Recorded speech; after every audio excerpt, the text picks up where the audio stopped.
अकबर साहब इस वक्त मेरे साथ मौजूद है। सर ये बताइएगा कि पाकिस्तान तहरीक इंसाफ जो है वो मुज़ाकरात करना चाहती है या नहीं? हुकूमत भी यही कह रही है कि वो मुज़ाकरात करने में इंटरेस्टेड नहीं है। तो आपकी नज़र में ये जो मामला चल रहा है, जो सिचुएशन चल रही है, ये इसका हल क्या हो सकता है? सब जमातों को मुज़ाकरात के ऊपर संजीदा होना चाहिए।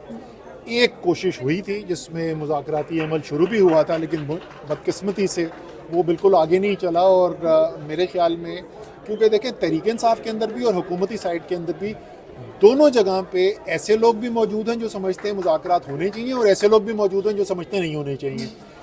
वो लोग हुकूमती साइड के ऊपर जो बैठे थे उनके हाथ कमज़ोर किए गए मेरी नज़र के अंदर। मैं क्यों ये कह रहा हूँ कि उसके दरमियान जब मुज़ाकरात चल रहे थे, एक मामला खड़ा हुआ एजाज चौधरी साहब के प्रोडक्शन ऑर्डर को लेकर। सेनेट चेयरमैन यूसुफ रज़ा गिलानी, जिनका तहरीक इंसाफ से कोई ताल्लुक नहीं है, वो पीपल्स पार्टी के हैं, वो पीपल्स पार्टी के वज़ीर आज़म रह चुके हैं, उन्होंने प्रोडक्शन ऑर्डर इशू किया और उसके बावजूद एजाज चौधरी को सेनेट नहीं लाया गया।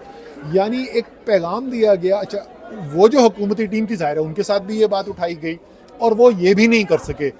तो फिर ज़ाहिर है दूसरी तरफ से रिएक्शन है कि अगर आपके पास ये भी इख्तियार में नहीं है तो आप क्या मुज़ाकरात करेंगे। तो और इसी तरीके से जो तहरीक इंसाफ वाले कहते थे कि हाँ बैठना चाहिए, बात करनी चाहिए, उनका हाथ भी कमज़ोर हुआ, क्योंकि सबने कहा कि देखो हमने तो तुम्हें पहले ही कहा था कि ये कुछ नहीं निकलेगा। इसलिए ये ज़रूरी है, क्योंकि हल जो निकलना है यहाँ से वो निकलना ही मुज़ाकरात के ज़रिए है।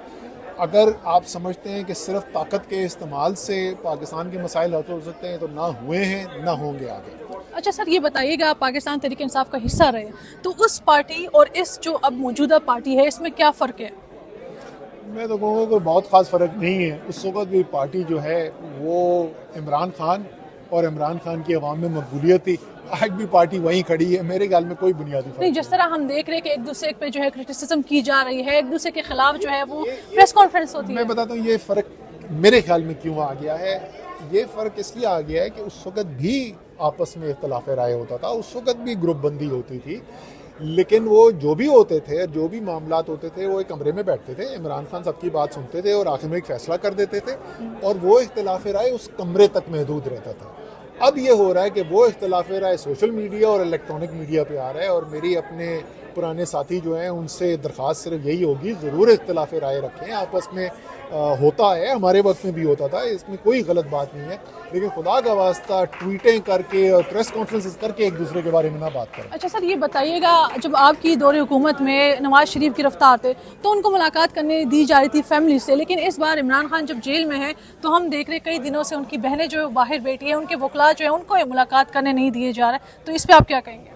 पहले तो उस दिन मैंने जब देखा अलीमा खान की मैं तस्वीर देख के इतना मुझे अफसोस हो रहा था, अकेली बैठी। और मैं आपको सच्ची बात बताऊं, मेरा अपना वो जहन में आ गया, अली मोहम्मद ख़ान का मुझे चंद महीने पहले फ़ोन कॉल आया, वो भी अडियाला में था उस वक्त जब मैं अडियाला में था। तो उसने कहा कि असद भाई, एक दिन मेरा संतरी आया, उसने कहा कि जी असद साहब की वाइफ जो हैं वो पिछले 3 घंटे से बाहर बैठी नहीं है, उनको बैठने की भी कोई जगह नहीं दे रहे हैं, वो सड़क के ऊपर ही, ज़मीन के ऊपर बैठी हुई है। मेरे दिमाग में वो भी इमेज आ गया।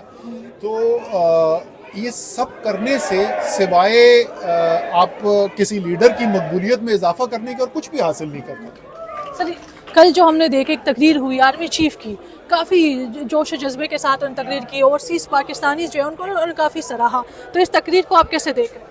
बहुत अच्छी बात है, वो अच्छी बातें हैं। कौन नहीं चाहता कि पाकिस्तान मजबूत हो, कौन नहीं चाहता कि पाकिस्तान की तरक्की हो, कौन ये कहेगा कि नहीं पाकिस्तान के मुस्तकबिल के ऊपर आपको उम्मीद नहीं होनी चाहिए। सब अच्छी बातें हैं, अगर हम फैसले ऐसे कर लें जहाँ पे मुल्क की आबादी को, ख़ास तौर पे नौजवानों को, ये सब चीज़ें हकीकत में बदलती नज़र आएँ तो पाकिस्तान तरक्की करेगा। अगर सिर्फ तकरीर होगी लेकिन उसके अलावा लोगों को ये नज़र आएगा कि मुल्क उस तकरीर की और उन बातों की मुनासिबत से नहीं चल रहा, तो फिर उसका फ़ायदा नहीं होगा। ठीक है सर, बहुत शुक्रिया।